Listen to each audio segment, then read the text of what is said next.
Unfortunately, those many subjects, which would be probably very interesting as such, but also could help build connections between the Norman region in France and the southeast of Ireland, and so trigger human links, but eventually also economic links, so far have not been fully exploited. And this may be something where initiatives could be taken, not only by the authorities, but initiatives could be taken at the level of the communities themselves. Before coming, I looked into how many twinnings there were existing between, let's say, the southeast of Ireland and Normandy. And I discovered that altogether there were 6, but between Normandy and the whole of Ireland. The majority of them taking place in Donegal and Mayo. So, maybe there is something to be done.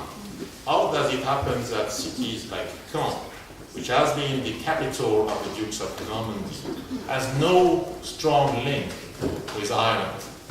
How does it happen that cities like Rouen, which is the real capital of today's Normandy region, has no link with Ireland? At a time where there is this common Norman heritage. I think really that there are things that might be done, and what makes me believe it is possible is the fact that you are today in this very place.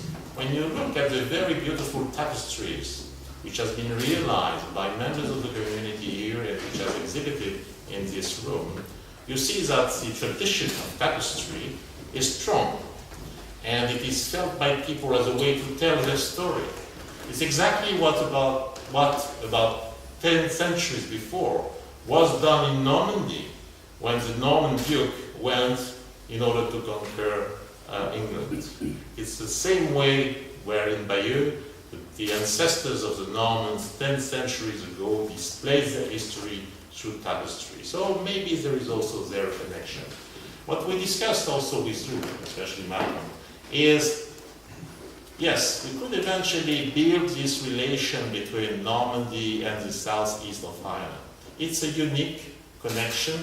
It's something which would be helping reveal a very rich part of the Irish history, a part that Ireland might be proud of, because really the way it mixed it once again was very brilliant at that time and could have developed into a very specific society in Ireland.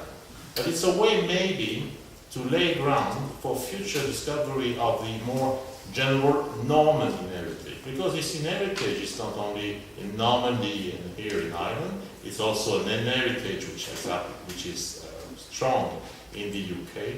But further than that, as you know, the Normans have been very long-distance travelers.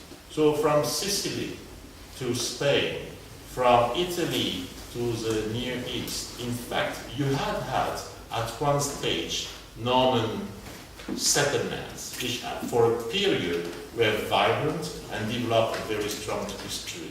So from a certain point of view, maybe we could here in Wexford start the rediscovery of what means the Norman heritage and build or rebuild, help to revive what was this Norman tradition, eventually civilization, at least cultural, very original in heritage. Thank you. I'm stand ready now to answer to your questions.